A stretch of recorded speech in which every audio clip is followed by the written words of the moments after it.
Il existe, au cœur du Japon, une tombe si colossale qu'elle surpasse en taille presque tout ce que l'humanité a jamais construit pour ses morts. Elle est plus grande en superficie que la grande pyramide d'Égypte. Et pourtant, aussi impossible que cela puisse paraître, presque personne en dehors du Japon n'en a jamais entendu parler. Mais ce qui rend ce lieu véritablement perturbant n'est pas sa taille démesurante. C'est le fait que personne n'a le droit d'y entrer, ni les touristes, ni les archéologues, ni même l'empereur du Japon en personne. Et, plus étrange encore, après 1500 ans, personne ne sait avec certitude qui est enterré à l'intérieur. Ce monument s'appelle Daisen-kofun et il se trouve dans la ville de Sakai, dans la région d'Osaka. Vu du ciel, il a une forme inconfondible, semblable à celle d'un trou de serrure géant, un énorme cercle relié à une base en forme de trapèze. Le tout entouré de 3 larges fossés d'eau disposés en anneaux. Ces dimensions sont difficiles à imaginer. Le seul monticule central mesure environ 486 mètres de longueur. Et, en comptant les fossés qui l'entourent, l'ensemble s'étend sur plus de 800 mètres d'une extrémité à l'autre. Pour avoir une idée plus claire, la surface qu'il occupe est presque le double de celle couverte par la grande pyramide de Gizeh, bien que sa hauteur soit bien inférieure, atteignant environ un quart de celle-ci. Les spécialistes ont l'habitude de le placer parmi les 3 plus grands monuments funéraires jamais érigés dans toute l'histoire, aux côtés de la grande pyramide d'Égypte elle-même et de l'immense mausolée du premier empereur de Chine. Et pourtant, alors que pratiquement tout le monde sur la planète a entendu parler des pyramides, ce géant reste un étranger presque inconnu pour le reste du monde. Pour comprendre ce qu'est le Daisen-kofun, il faut d'abord comprendre un mot.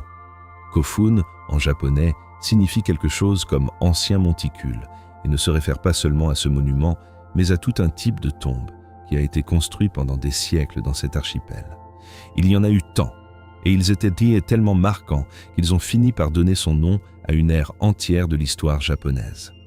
Dispersés dans tout le pays, il existe aujourd'hui des centaines de milliers de ces monticules, de tailles très variées, érigés en entassant de la terre et de la pierre jusqu'à former des collines artificielles. Mais les plus grandioses de tous, réservés seulement aux gouvernants les plus puissants, conservent toujours cette forme particulière de trou de serrure, avec une partie arrondie et une autre en forme droite. Et il existe, cachée dans cette forme, une énigme silencieuse qui passe presque toujours inaperçue. Là en bas, au pied du monticule, il est pratiquement impossible de percevoir ce dessin. La forme parfaite de la serrure ne se révèle entièrement que lorsque le monument est vu d'en haut, depuis le ciel. Surgit alors une question curieuse et déconcertante. Pour qui, exactement, cette figure a-t-elle été dessinée avec un tel soin, à une époque où aucun être humain n'était capable de voler et de l'admirer d'en haut? Certains chercheurs suggèrent que c'était un message adressé aux cieux, aux dieux et aux esprits des ancêtres. D'autres y voient une simple et pure affirmation de pouvoir, gravée dans le paysage lui-même pour durer toute l'éternité. Construire une œuvre de cette sorte a été un exploit stupéfiant. Les calculs des chercheurs estiment que l'érection du Daisen-kofun aurait exigé quelque chose comme 6 millions de jours de travail humain. Selon le nombre d'ouvriers impliqués, cela signifierait environ 20 ans d'efforts continus, avec des foules de travailleurs déplaçant de la terre et de la pierre sous le soleil. Et ici surgit la première grande question. Tout cela a été fait au milieu du 5e siècle, à une époque où le Japon faisait encore ses premiers pas vers la formation d'un État unifié et centralisé. Comment une société qui se mettait en place a-t-elle pu réunir, nourrir et coordonner une véritable armée de travailleurs pendant des décennies, simplement pour ériger une montagne artificielle en l'honneur d'un seul homme? La simple taille du monument est déjà une déclaration de pouvoir, le portrait d'une autorité capable de plier la volonté de milliers de personnes. Et il y a un détail que presque personne n'imagine. Aujourd'hui, le Daisen-kofun est une colline densément couverte d'arbres, un monticule vert et d'apparence presque sauvage. Mais, lorsqu'il a été construit, sa surface n'était rien de semblable. Il était revêtu de pierres claires et brillantes, scintillant sous la lumière du soleil, et orné d'innombrables petites statues en argile creuses à l'intérieur, moulées en forme de personnes, d'animaux, de maisons et même de bateaux, et enfilées par milliers autour de lui comme une véritable armée silencieuse de gardiens. Ce n'était pas une simple colline. C'était un monument qui brillait, visible de très loin, impossible à ignorer. Il vaut la peine de s'arrêter un moment simplement pour imaginer ce qu'une telle œuvre signifiait réellement. Il n'y avait pas de grande machine, il n'y avait pas de moteur, il n'y avait pas de grue. Chaque poignée de terre, chaque pierre et chaque panier d'argile qui a élevé cette montagne a été transporté par la pure force des bras humains, une charge à la fois, au cours de nombreuses années. Déplacer et empiler une telle quantité de matériaux exigeait non seulement une force brute, mais aussi une organisation impressionnante. Il fallait planifier, mesurer, diviser les tâches, transporter de la nourriture pour nourrir les travailleurs et maintenir tout cet engrenage en fonctionnement pendant presque 2 décennies, sans interruption. Les gouvernants de cette période, les chefs de la société que nous appelons aujourd'hui la culture Yamato, et qui deviendrait elle-même la semence du futur État japonais, avaient besoin d'un contrôle absolument extraordinaire sur leur peuple pour réaliser un exploit de cette magnitude. En ce sens, le dessin Kofun n'est pas seulement une tombe. C'est la preuve, gravée à jamais dans la terre, d'un pouvoir politique démesuré, d'une véritable machine humaine capable de déplacer les montagnes au nom d'un seul homme. Et voici que nous arrivons au véritable cœur de l'énigme. Malgré toute cette taille, malgré toute cette importance, le Daisen Kofun n'a jamais été correctement fouillé. Son intérieur demeure un mystère absolu, et la raison en est bien connue. Au Japon existe un organisme gouvernemental appelé Agence de la Maison Impériale, responsable de s'occuper de tout ce qui concerne la famille impériale, y compris les anciennes tombes attribuées aux empereurs du passé. Et cet organisme maintient une règle rigide et inflexible. Les tombes impériales sont considérées comme des sites sacrés, des lieux de repos des ancêtres de la lignée impériale, et pour cette raison, ne peuvent être dérangées. Fouiller l'une d'elles, selon l'agence, serait la même chose que la profaner, que la détruire.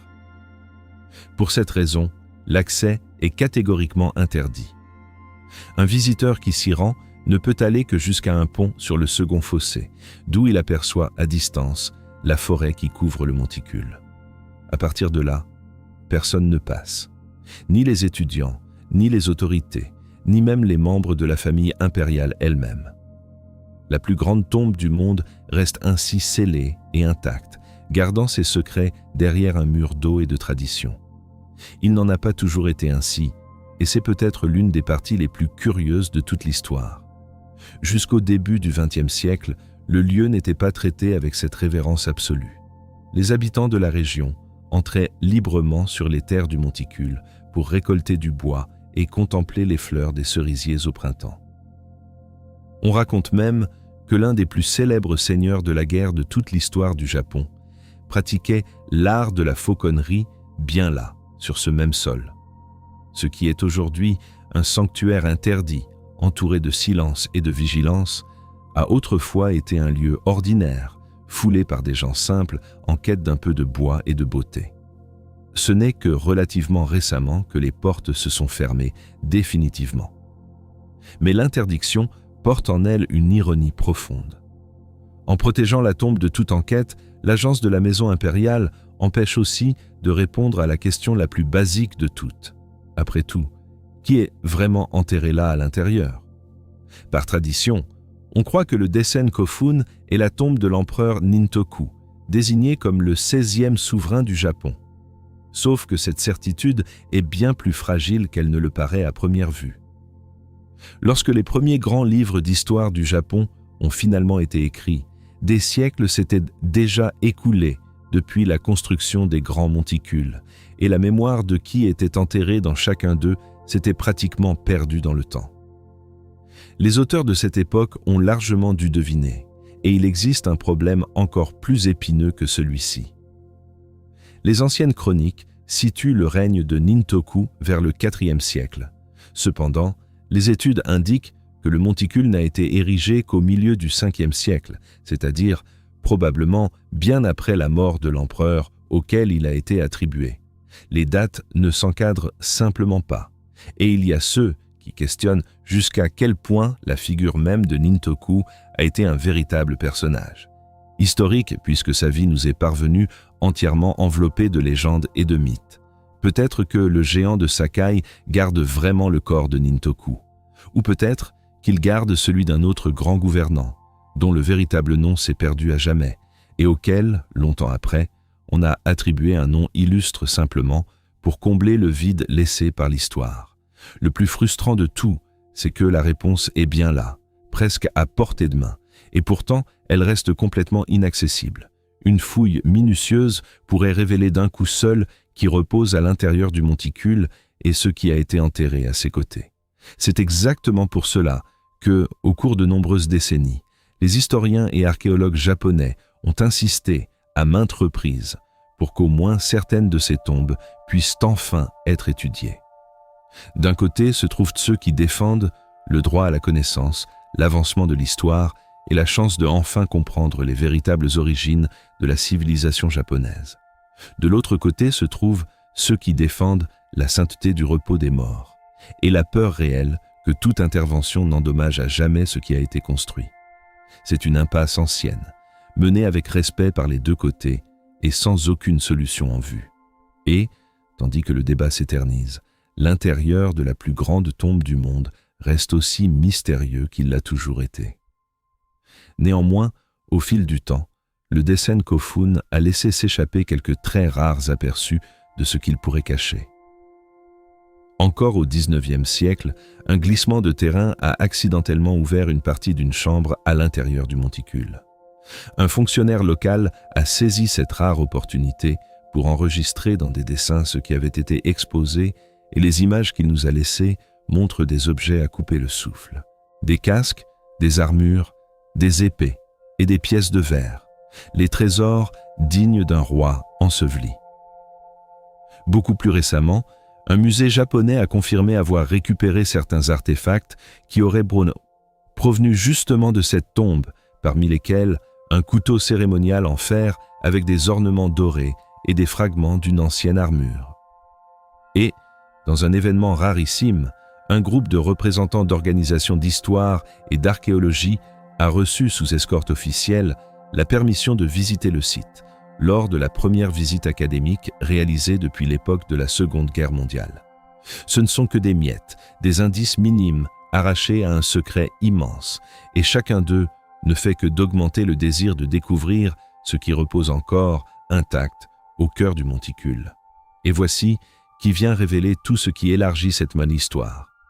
Le Daisen Kofun n'est, de loin, pas un cas isolé.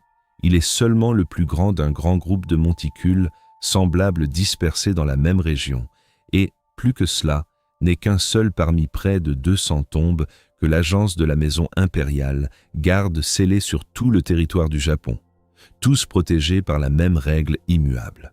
Parmi elles se trouve, par exemple, un monticule que de nombreux chercheurs croient pouvoir être la tombe d'une légendaire reine et prêtresse des temps les plus anciens du Japon, une figure presque mythique qui aurait gouverné avec des pouvoirs liés au monde des esprits. Celui-ci aussi demeure fermé, celui-ci aussi garde son propre énigme.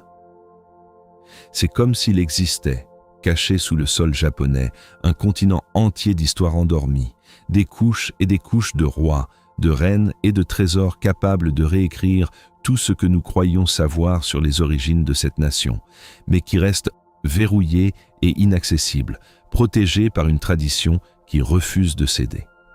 Et peut-être que c'est justement là le point le plus perturbant de toute l'histoire du Daisen Kofun.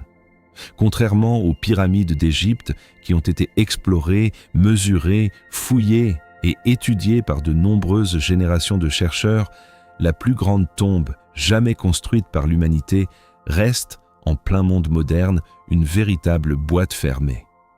Nous connaissons sa taille, nous admirons sa forme parfaite et nous calculons l'effort colossal qu'elle a un jour exigé, mais nous ne savons, avec aucune certitude, même pas le nom de l'homme pour lequel elle a été érigée. Le monument est là, à la vue de tous, encastré au milieu d'une ville moderne et animée, et pourtant, il garde son occupant en secret absolu depuis plus de 1500 ans. Et il est bien possible que cela continue ainsi pendant très longtemps encore, peut-être jusqu'à l'éternité. Alors reste la question que personne de nos jours n'est capable de répondre. Qu'est-ce qui dort exactement, en silence et dans l'obscurité, au cœur de cette immense montagne de terre et de pierre, attendant un jour qui peut-être n'arrivera jamais ?